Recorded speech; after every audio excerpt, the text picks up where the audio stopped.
Good morning. You guys hear me all right? I have trouble sometimes getting things to be large enough to reach over here, so we're a little bit worried about the microphone working, but it sounds like it's working okay. So bear with me just a second as I get some notes set up here. But while I do that, I just want to say, Mike, thank you for those words. I think sometimes we get stuck in a little bubble here sometimes and forget the difficulties of the world. And you were speaking in terms of the larger, the country, the world, and everything, but I really hope that after hearing some of what I'm going to share today, you realize some of the struggles that we face just here in Elkhart County. I appreciate the invitation to talk about my work today, and I'm hoping that through talking about that, I'm also going to kind of touch on calling and gifts and things, and hopefully some of you will be challenged. Just to kind of set the groundwork a little bit, I'm probably going to talk about some things you may not understand, use some numbers that could be way different than what you would expect. If there are things that you have questions about, I want this to kind of be more open. It doesn't have to just be me speaking to you. So if you have a question, don't just sit there confused and wonder what the heck I'm talking about. Please feel free to just raise your hand and we can talk, and we might even have a little bit of time for some question and answer at the end. I want to start with, I didn't just dress like this today because I was asked to speak. I wanted to show you that this is actually what I have to wear to work, complete with county-issued government badge that I have to carry around. And I guess I can go without the coat, I can go without the suit unless I'm in court or doing public speaking, but this is pretty much what I have to wear. Sometimes I can do a polo with a logo on it, and on Fridays they will let me wear jeans, but you still have to wear the polo or a shirt and tie. So I didn't understand it at first. It didn't really make sense to me. I didn't come from jobs where I had to dress like this. But the really neat thing about it is what's been impressed upon me is why we do it. The respect that it shows the families that we're working with, the respect it shows the kids and their lives that we're dealing with. It's nice, the response that you get when you walk into a room and say, I'm here to work with you or for you, and you have something like this on, it changes the demeanor, it changes the attitude of the families and the kids. So I actually appreciate having to dress like this, and I'm comfortable in it now. I heard a lot of, woo-woos, you dress up nice and you look sharp today, but I guess I have to do this every day, so I'm glad that I was able to pull it off. I talked a little bit about calling and using gifts, and I want to go back and kind of tell you how I got to where I am. And I have the privilege of probably having the maybe longest title in the county, a big tongue twister. So my job title is Juvenile Detention Alternatives Initiative Coordinator. It is a mouthful. When people ask me what I do, I say essentially my job is to keep kids out of jail, or if they have to go to jail, keep them there as short as possible and get them some help in some less restrictive ways. So we'll get into what some of this means.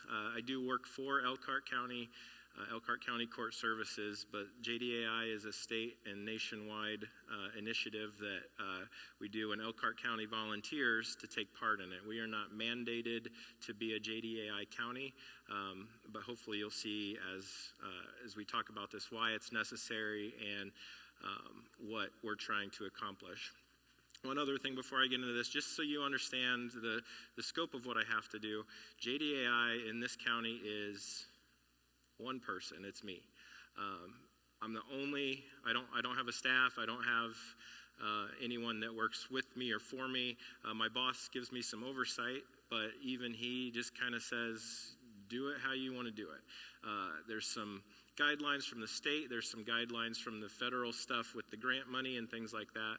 But JDAI is me. So if you hear it in this county, it's me and everything that I have to do. But with that being said, the reason it becomes a lot of people is because I have to partner with everybody else to make anything happen. I don't personally do anything for the kids other than advocate for them and push people into action or request people to go into action.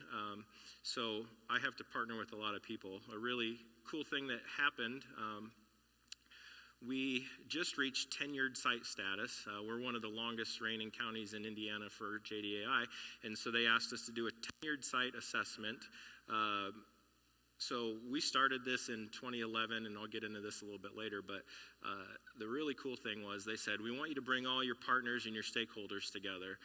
Pick a room, we'll feed them lunch, we'll do all that stuff. I started sending out invitations, and I sent out more than I was going to, thinking that less people would come. Just about everybody said yes. There were so many people that we had to change venues. It ended up being, I want to say, around 75 people in this room spending the majority of their day. I think it was a 7-hour process working for kids in this community. And Elkhart County is very resource rich, and I'm privileged to be able to do what I do here. Most JDAI coordinators would beg for the type of response that Elkhart gives to JDAI. So I'm very thankful for that. But I said I wanted to start with kind of a path on how I got to this and how I'm going to show you, hopefully, through this little journey here, that this was not my choice. I'm here because this is where I was called to be and where I was chosen to be, and I'm very privileged to be able to get to do the work that I do. So I'm going to take you back to, I want to say, 96, 97. Anybody remember the movie Jerry Maguire? Anybody? Yeah. I really liked that movie. I was into sports at that age, and after watching that, I wanted to go to college to be a sports agent, just like Jerry Maguire. That was my goal. I went and we looked at 4 schools. First off, my parents are right here in the front row, so they took me to these schools on these tours, and they helped me make these decisions. But I think the first one we went to was IU. I was in a room, and they said, "What do you want to do?" And I said, "I want to be a sports agent." The guy looked at me, he said, "Do you like school?" And I said, "Not really." He goes, "Well, you're going to have 4 years of college, then you're going to have 4 years of law school because you have to be an attorney to be a sports agent." I'm going to say that God blocked that path for me, but it was probably just laziness. I didn't want to do school for 8 years, so I said, all right, let's look at pro sports in a different way. So I went through my freshman year, and then I got a job for the Fort Wayne Wizards, interning to kind of see how pro sports work at that level. There was one stretch of time, I think they had a 12-day homestand, and for a homestand I had to work from like 7 in the morning till maybe 1 or 2 in the morning. We lived an hour from Fort Wayne, so I stopped making that trip, and I was staying in one of the luxury suites at the Fort Wayne Stadium, and the security found out I was doing that, so they kicked me out. But long story short, in that 12-day homestand, my parents said, "Do you want to go to Indiana Beach?" And I said, "Yeah, let's do it." So it was right at the end of this long stretch of burning the candle at both ends. We went to Indiana Beach. I remember this very well. I went over the hill of the roller coaster there, and I got vertigo. The room was spinning. I don't know if you guys remember this or not, but I was sitting on the floor of the car on the way home, and I spent the whole next day in my room, just room spinning. Never felt that sick. I realized then that sort of lifestyle wasn't for me, and I couldn't have the sort of future that I wanted to have if I was going to do that. So now that road is blocked.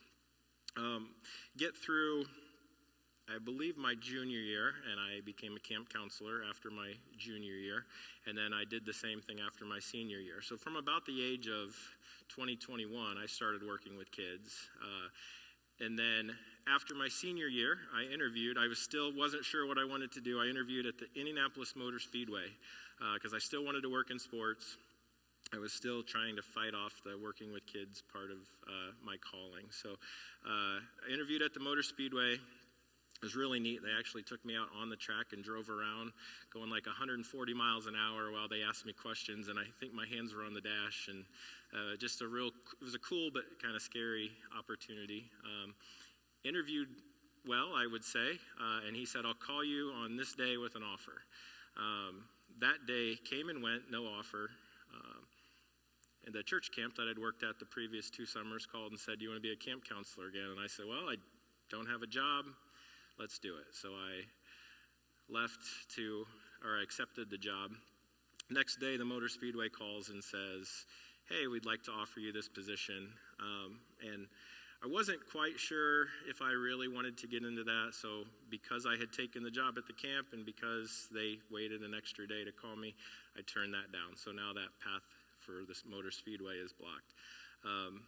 Become a camp counselor. Over the next couple years, I still worked with kids. I had a job just to kind of pay the bills, but in the meantime, I was coaching basketball and doing things, so stayed in that world. Sarah and I decided we didn't know where we wanted to be. We didn't have kids yet. I applied all over the country at different jobs. I got an offer for a job in New Bern, North Carolina, and then I got a job offer in Evansville at a YMCA. At the time, I didn't put much thought or effort into what was best for me. I just took the one that offered the most money, and that was the director at the YMCA. So I also, in that time, I did skip over too, that I worked at a Boys and Girls Club. That was my first job right out of college. So all of this was laying a foundation for working with kids. I turned down the job offer in North Carolina, take the job in Evansville, and like I said, I didn't put much time and effort into thinking that through, to praying about it, to deciding what was best. It was just, they offered $5,000 more per year. Sounded great. I liked the idea. That lasted all of about 6 months. We hadn't sold our house in Warsaw. We were living in Evansville. We're trying to pay a rent and a mortgage. I think Sarah was lifeguarding at the time to try to just make a few extra bucks, and I was the director at the YMCA. A lot of different things happened, and long story short, we ended up in the living room just talking, and I said, for the first time in my life, I'm not going to control what happens. I'm just going to let it be and see what happens. We went to the library because internet was not as prevalent back then, so we went over to the library, and I said, I just did a job search back up in this area since we still had our house. Very first job that came up was Basher Children's Home. And I think within just a couple minutes, she said, hey, here's a youth pastor job at Faith United Methodist Church, and it's just a couple miles down the road from there. Why don't we try for both of these? Again, we did not force anything, nothing. We just said, you know what, we're just going to fall and let God take us where we need to go. So we can kind of fast forward, because you guys know that Sarah spent the next, I think, 15 years at Faith, starting as a youth pastor, ending as an associate pastor there. I spent the next 16 years at Basher Children's Home, while taking a couple odds and ends jobs in between, while I was trying again over those 16 years to try to tell God that I wasn't supposed to be working with kids. So I started the day after Christmas in 2006. The reason I remember it was the day after Christmas is because I walked into concrete on the floor, dust. It smelled like urine. The staff looked weary. They looked beaten down. I walked into this, and I told you they raised me on the mean streets of Mentone, Indiana, right? 1,000 people in this town. I don't know anything about this life that I'm walking into, right? Turns out this kid on Christmas was in the confinement room. He was unsafe to be out on his own, so they put him in this little room. It's, I don't know, an 8x8 concrete room. You can imagine how that feels. It's a solid steel door, concrete around. There's a little drain in the floor if you have to go to the bathroom. So this kid was spending his Christmas night in there. Didn't obviously like that so much, so he began kicking and ramming the door. This was a very athletic kid, very strong kid, and he literally kicked the cinder blocks off the wall, and the steel door fell. He was arrested that night because after he got out of that room, the staff were able to hold him down until the cops came and got him. And that's how he spent his Christmas night and all of that. So you can imagine what I saw when I walked into this. Back then, there wasn't a lot of training. My training was, here are your keys, here's your office, go do your thing. I got hired directly as a manager at Basher, and I had zero experience. And if you heard my background there, also zero education, zero training in this world, right? It was just, here you go, here are the keys. Later that day, I went back into the same office space in that same room, and I literally had to step over 4 restraints that were happening at the same time. So kids being held on the ground, I'm stepping over them to see if the staff need anything. I was not comfortable. My adrenaline was going. It made me kind of sick to my stomach because outside of a couple of small fights in high school, this wasn't my thing. Kids trying to hurt me having to hold them down to keep them safe. This was new. I walked into my office and I called, there was a kitchen cabinetry place that had offered me a job right before I took the Basher job because I didn't know what I was going to do for money. I called them and I said, hey, is that job still available? If it is, I'd like to take it. My experience, my 16-year experience at Basher almost ended in the first few hours. Luckily for me, they said, no, when you turned us down, or when you told us you weren't interested, we offered it to someone else. And I said, well, shoot, I'm going to have to get used to this world. So you can see through that, obviously, if I made it there 16 years, things went fairly well from that point. My point to say is that even without the education, the experience, the understanding of that world, God gave me the gifts and abilities to thrive at that and do well at it. And nothing has ever felt right to me or comfortable to me other than working with youth, especially those that come from a troubled background. It just happens to be a skill set that I am blessed with. Weirdly, I just don't get angry. I keep my patience, and it just worked really well. It served a good purpose there. After about 5 or 6 years there, I was getting burnt out mentally, emotionally, physically. I told you, outside of a couple of fights in high school, that wasn't really my thing. Probably over that next 5 or 6 year stretch, I would say that I was probably in about 2,000 restraints. Basher back then was much different than it is now. It was much rougher. The kids were tougher. They didn't respect the staff. It's come a long way as far as intervention and how it's done. So when I say restraint, you might as well picture a fight. This is I'll call them kids, some of them 17 or 18, some of them from, Indianapolis, big, strong, tough kids, street smart. They are trying to literally hurt you, and your job is to keep them safe without hurting them. So you can imagine what I and other staff went through during that time. So essentially, I went from a couple fights in high school to 2,000 fights over the next few years. God had his hand on me there. Through all of those, I think the worst thing that happened to me was I sprained my wrist when I fell to the ground in a restraint. I had to get a cortisone shot, and one kid that entire time punched me in the face. So I took one punch in those 5 or 6 years. And believe me, I had the good end of that. I saw some really bad things happen to some really good people as they're trying to do all this. And I'm imagining, as you're hearing this, you can say, why does this guy love this work so much? That's not an easy path, and it definitely wasn't, but I think we'll get to that too. So I say all that, 5 or 6 years in, I decide I don't think this is for me anymore. I became a youth pastor at Goshen First United Methodist. So Sarah was still at Faith. I was at Goshen. You can imagine how well that works when you don't do anything essentially with your family during that time because all of your stuff is different. So that job, for those reasons, did not work out. Again, I think this was God's plan for that to not work. And then I took a job at Clinton Christian School as the athletic director and a teacher.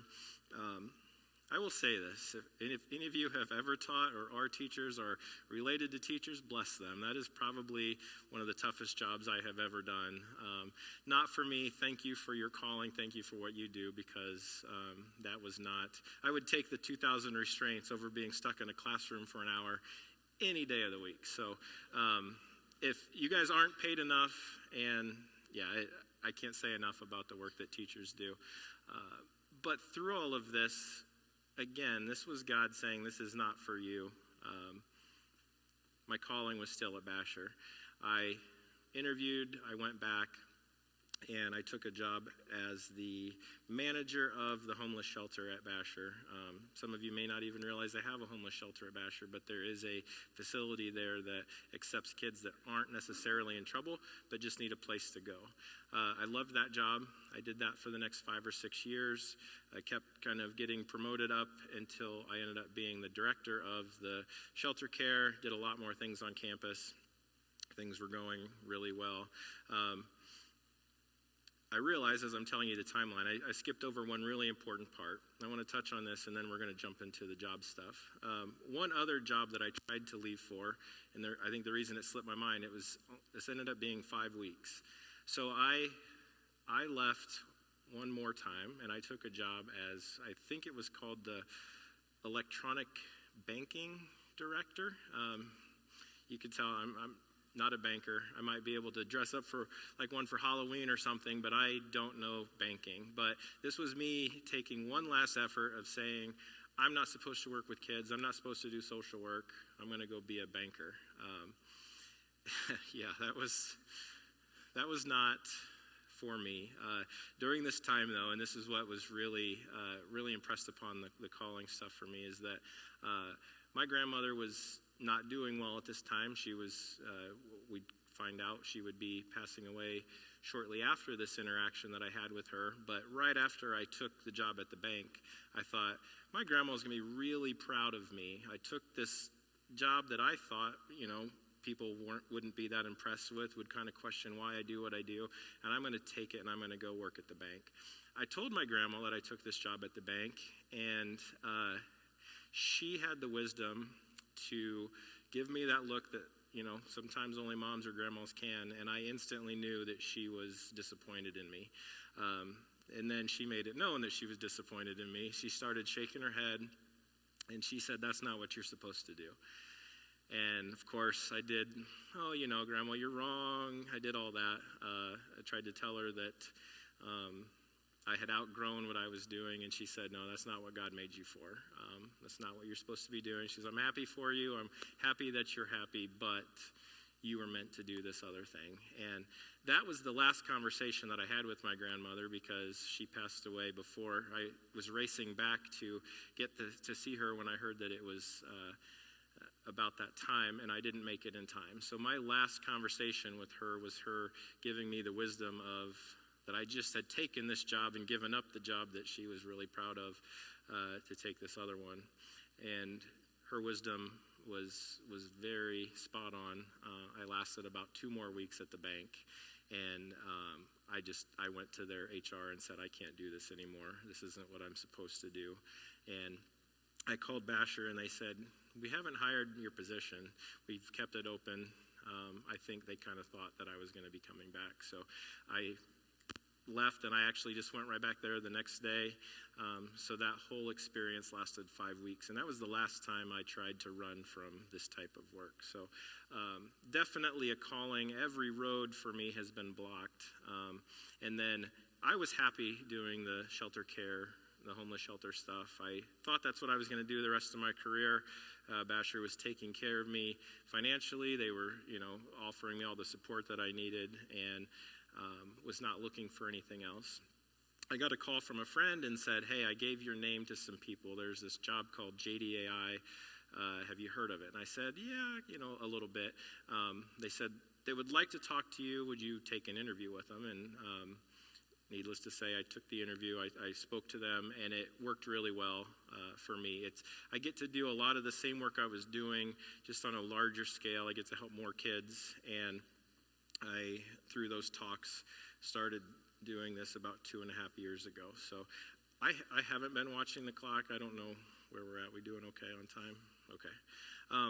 I'll kind of rush through some of this next stuff because, again, I don't know how much time we have. But so JDAI was founded by Annie E. Casey Foundation back in 1993. Came to Indiana in 2006 in Indianapolis. They were the lone county until about 2011, and then Elkhart and some other counties joined in 2011, and we started our efforts in 2012. One of the cool things is that it's now in 40 states and Washington, D.C., and this is the stat that I was really impressed with. 61% of youth in the United States work or live within a JDAI jurisdiction. So 61% of the kids are covered as far as the support from people like me. So now there's 37 counties, I believe, in Indiana that are JDAI. So again, I wanted to talk to you about the main focus of this job for me is keep kids out of jail, find programs for them to do, support them in court, and then Monday mornings we have a meeting with the prosecutor and we try to persuade Vicki Becker, our elected prosecutor, on what the best programs or outcomes for these kids are. So we meet with her and we talk, and she ultimately decides, because the prosecutor is the only person in the county that can file charges or press charges on a youth, and then make sure that there are things that come from that.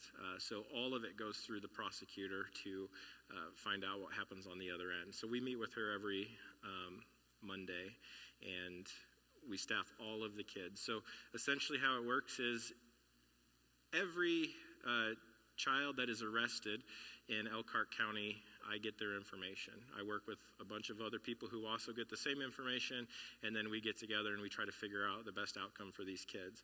This is the part where I want everybody to, when I give you a line here, I want you to just picture the number in your head of what you think the answer is, and then I'm going to give you the correct answer. So keep in mind, Elkhart County, very large, a lot of different races, ethnic groups, and it's kind of segmented out. You have, Elkhart in this corner. You've got 3 corners that are rural and very white, which would be Middlebury, Fairfield, Northwood, Napanee area, so you can kind of see how that goes. And then right in the middle, you've got like Concord and Goshen, which also have a lot of minorities in those schools too. So you can kind of see how we have to work with all the school districts and all of the kids in the county, so it's very diverse. So this first one, I'm going to use the term arrest and referral. Every arrest is a referral, but not every referral is an arrest. But every referral means a kid allegedly committed a crime and is now going to have to see the prosecutor. So ages, let's say 10 to 18, how many referrals, again, just think in your head, how many referrals do you think we have in a year? So that would be kids being arrested under the age of 18. Elkhart County, for what you think and believe in Elkhart County, just picture that number in your head, number of arrests for under 18. The answer is 1,100. Was anybody over 1,100 in their head? A couple of you? So yeah, you guys see the news, you see the reality, but 1,100 arrest referrals in a year. Okay, how many admissions to detention? So these are kids that spent time in jail in our detention center in 2024. Just picture that number in your head. That number's 222. So 222 youth were arrested and detained in 2024 in Elkhart County. The average daily population in our detention center last year was 17 kids. It holds up to 30. I'm happy when we're at 17 because things are going pretty well. There are times when we get to 26, 27, and that's heartbreaking to me because that's way too many kids. 17 is too many. I want to put it out of business, even though my office is at the detention center. We jokingly say I come to work to put them out of business. We keep trying, but we're not getting there. 17 kids. So I mentioned an arrest. Not every child that is arrested is screened. I'll use that term. A screen is Kid gets arrested, they go to the detention center. The probation officer asks them a list of questions, they get the charges, and it kicks out a number. If that number is between 0 and 6, they are released. If that number is between 7 and 12, they get put on home detention. If that number is 13 or 14, they get put on electronic monitor. And if that number is 15 or higher, they go to the detention center. The probation officer also then has the ability to override the screen and change the outcome, and I work with them to hopefully make sure they don't do that too often, because we want to trust the screening tool. So if you go to Elkhart schools and you allegedly commit a crime or do commit a crime, you are going to be arrested, you are going to be handcuffed, and you are going to be brought to the detention center. So I want you to keep that in mind. Elkhart schools will arrest every kid, and they will take them to the detention center. The schools, most of the schools in the county choose to, they might put the kid in the office, they might suspend them, they might work with them in the schools, or they might take them to screening. But you can kind of see the problem now. If I'm a child in Elkhart who commits my first crime, I'm being handcuffed, I'm being walked out, I'm being screened. If I do the same crime and I live in Goshen, I'm going to have a different outcome. Me as a JDAI coordinator doesn't like that, because now, based on maybe what you look like, who your parents are, how much the school likes or doesn't like you, your outcome is going to be different than the kid from Elkhart. So in some ways, I don't like that every kid is arrested and brought there, but what I do like about it is they don't discriminate. If you commit the crime, you're going to be taken to the detention center for a screen. So at screening, that kid is there for 6 hours, or they can be there up to 6 hours. If they are there longer than 6 hours, they must be put in the detention center. So that probation officer from the time of arrest is working to figure out, how do we keep this kid safe? They can't go back to school. Their parents are probably at work. What do we do? They have 6 hours to figure that out. So how many kids went through that process in your head? It's under 1,100, because I told you not all arrests and referrals are screened. So I'll give you a hint, but that number was 516 kids were taken and brought to the detention center and screened. Unless it was overnight, sometimes the officer will call in to get that number, but they were screened. From screening, 92 of those kids were put in our detention center. So 92 of the 220 some that we mentioned came through screening. I'm going to kind of rush through these a little bit more just so we can hit the rest of it. 136 youth were put on electronic monitor, and 116 youth were placed on home detention. And then through our efforts, we put 25 kids in the homeless shelter at Basher, so they had a safe place to go that wasn't detention. We deal with a lot of things, the low-level arrests like marijuana, truancy, leaving home without permission, aka running away. Mid-level stuff like domestic violence, battery, and then high-level stuff that happens in this county. There's gangs, human trafficking, drugs, weapons, murder, assault with a deadly weapon, like those things that Mike mentioned on the news in Elkhart. It's not just adults doing that, it's kids too, and that's what we're doing. I mentioned earlier that I can't do this alone. I want to point out some of the community programs that we work with. Child and Parent Services, or CAPS, Basher, Boys and Girls Clubs, Lifeline, Tolson Center, The Post, and many others.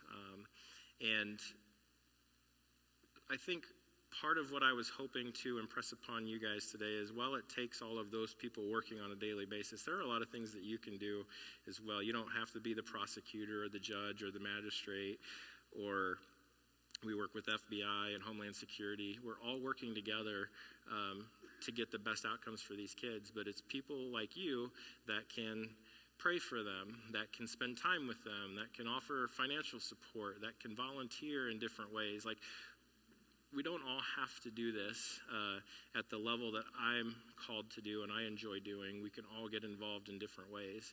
And I really hope that some of those things that I was sharing, as I had to rush through it, I hope some of them are kind of heartbreaking, because what I would like is, if there are opportunities that you guys can think of for you to get involved or for you to help out, like, please let me know. I'll connect you in some way to somebody that can use that help. So as you leave here, I want you to pray about that and think about that and see if God is putting this on you, or if there are doors closing like I talked about that are leading you to doing stuff like this. And also too, I know a lot of us, as I look around the room, are retired or have free time to do some things like that, and maybe that volunteer stuff is. But if you're also doing a job that you're not happy with, if you're still working, and there are things like this that are calling to you, don't hesitate, because this is a matter of life and death for kids. Spending any time in jail can drastically change their lives, and we need people to help and support as much as we can. So just use that as a call to action. And I guess I want to thank you for sharing. I hope some of this made sense. I hope you kind of have a better picture of what kids in Elkhart County are going through. We are going to get to see some of these kids here in just a second. They worked very hard on some Father's Day gifts for everybody. And after the song, we're all going to stand for the song. And after the song, we're going to ask that the women in the room take a seat, the men remain standing, and then the kids are going to come through and have a nice special gift for you. So thank you for your time, and I will ask us all to now stand, and we will praise and worship together as the band comes forward.